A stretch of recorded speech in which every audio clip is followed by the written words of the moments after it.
आप सभी को जय मसीह की होली बाइबल 2.0 यूट्यूब चैनल में आप सभी का स्वागत है। अगर आप भी यीशु मसीह के बारे में सुनना पसंद करते हैं तो चैनल को सब्सक्राइब जरूर कीजिए। तो मित्रों, आज मैं बताऊंगी सृष्टि का आरंभ।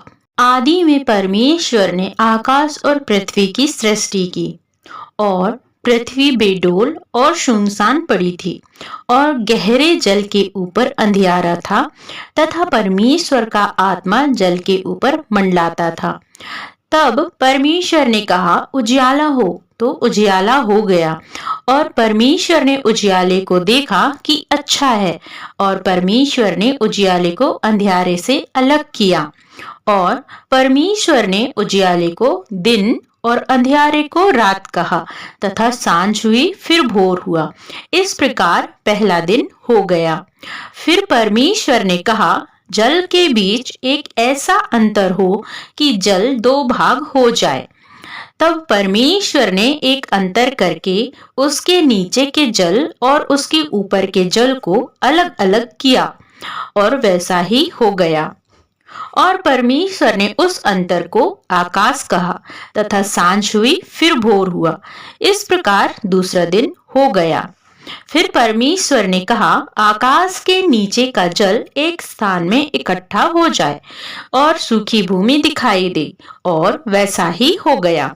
और परमेश्वर ने सूखी भूमि को पृथ्वी कहा तथा जो जल इकट्ठा हुआ उसको उसने समुद्र कहा। और परमेश्वर ने देखा कि अच्छा है। फिर परमेश्वर ने कहा, पृथ्वी से हरी घास तथा बीज वाले छोटे छोटे पेड़ और फलदायी वृक्ष भी, जिनके बीज उन्हीं में एक एक की जाति के अनुसार होते हैं, पृथ्वी पर उगे, और वैसा ही हो गया। इस प्रकार पृथ्वी से हरी घास और छोटे छोटे पेड़, जिनमें अपनी अपनी जाति के अनुसार बीज होता है, और फलदायी वृक्ष जिनके बीज एक एक की जाति के अनुसार उन्हीं में होते हैं, उगे। और परमेश्वर ने देखा कि अच्छा है, तथा सांझ हुई फिर भोर हुआ। इस प्रकार तीसरा दिन हो गया। फिर परमेश्वर ने कहा, दिन को रात से अलग करने के लिए आकाश के अंतर में ज्योतियां हों, और वे चिन्हों और नियत समयों और दिनों और वर्षों के कारण हों। और वे ज्योतियां आकाश के अंतर में पृथ्वी पर प्रकाश देने वाली भी ठहरें, और वैसा ही हो गया। तब परमेश्वर ने दो बड़ी ज्योतियां बनाई। उनमें से बड़ी ज्योति को दिन पर प्रभुता करने के लिए और छोटी ज्योति को रात पर प्रभुता करने के लिए बनाया, और तारागण को भी बनाया। परमेश्वर ने उनको आकाश के अंतर में इसलिए रखा कि वे पृथ्वी पर प्रकाश दें तथा दिन और रात पर प्रभुता करें, और उजियाले को अंधियारे से अलग करें। और परमेश्वर ने देखा कि अच्छा है, तथा सांझ हुई फिर भोर हुआ। इस प्रकार चौथा दिन हो गया। फिर परमेश्वर ने कहा, जल जीवित प्राणियों से बहुत ही भर जाए, और पक्षी पृथ्वी के ऊपर आकाश के अंतर में उड़े। इसलिए परमेश्वर ने जाति जाति के बड़े बड़े जल जंतुओं की और उन सब जीवित प्राणियों की भी सृष्टि की जो चलते फिरते हैं, जिनसे जल बहुत ही भर गया, और एक एक जाति के उड़ने वाले पक्षियों की भी सृष्टि की। और परमेश्वर ने देखा कि अच्छा है। और परमेश्वर ने यह कह के उनको आशीष दी कि फूलों फलों और समुद्र के जल में भर जाओ, और पक्षी पृथ्वी पर बढ़ें। तथा सांझ हुई फिर भोर हुआ। इस प्रकार पांचवा दिन हो गया।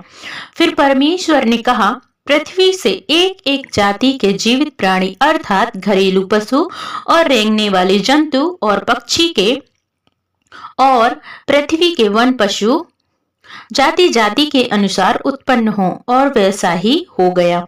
इस प्रकार परमेश्वर ने पृथ्वी के जाति जाति के वन पशुओं को, और जाति जाति के घरेलू पशुओं को, और जाति जाति के भूमि पर सब रेंगने वाले जंतुओं को बनाया।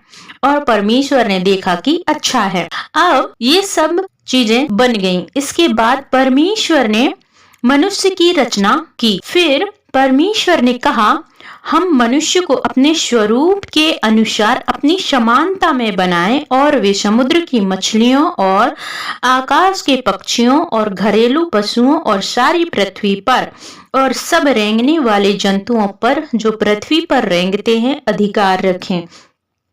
तब परमेश्वर ने मनुष्य को अपने स्वरूप के अनुसार उत्पन्न किया, अपने ही स्वरूप के अनुसार परमेश्वर ने उसको उत्पन्न किया, नर और नारी करके उसने मनुष्यों की सृष्टि की। और परमेश्वर ने उनको आशीष दी और उनसे कहा, फूलो फलो और पृथ्वी में भर जाओ और उसको अपने वश में कर लो और समुद्र की मछलियों तथा आकाश के पक्षियों और पृथ्वी पर रेंगने वाले सब जंतुओं पर अधिकार रखो। फिर परमेश्वर ने उनसे कहा, सुनो, जितने बीज वाले छोटे छोटे पेड़ सारी पृथ्वी के ऊपर हैं और जितने वृक्षों में बीज वाले फल होते हैं वे सब मैंने तुझको दिए हैं, वे तुम्हारे भोजन के लिए हैं।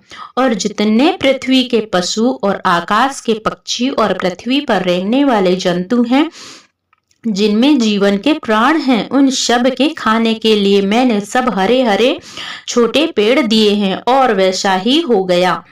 तब परमेश्वर ने जो कुछ बनाया था सब को देखा तो क्या देखा कि वे बहुत ही अच्छा है, तथा सांझ हुई फिर भोर हुआ। इस प्रकार छठवां दिन हो गया।